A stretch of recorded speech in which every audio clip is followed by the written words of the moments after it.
మాజీ ఆల్రౌండర్ యువరాజ్ సింగ్ తండ్రి యోగరాజ్ సింగ్ ఎప్పుడూ సంచలన వ్యాఖ్యలతో వార్తల్లో నిలుస్తుంటాడు. తాజాగా ఆయన మరోసారి సంచలన కామెంట్స్ చేశారు.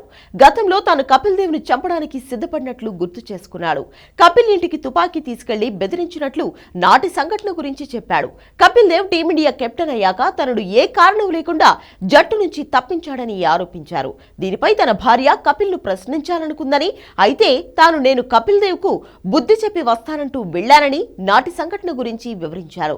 తన తుపాకీ తీసుకుని సెక్టర్ 9 లో ఉన్న కపిల్ ఇంటికి వెళ్లగా అతను తన తల్లితో కలిసి బయటకు వచ్చాడని చెప్పాడు.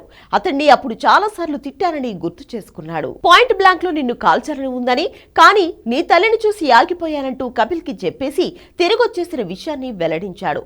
ఆ తర్వాత ఇక క్రికెట్ ఆడకూడదని నిర్ణయించుకున్నట్లు యోగరాజ్ చెప్పాడు. 28 ఏళ్ల తర్వాత 2011లో టీమిండియా వన్డే వరల్డ్ కప్ గెలిచాక తాను కపిల్ దేవ్ కు వాట్సాప్ మెసేజ్ పెట్టినట్లు తెలిపాడు.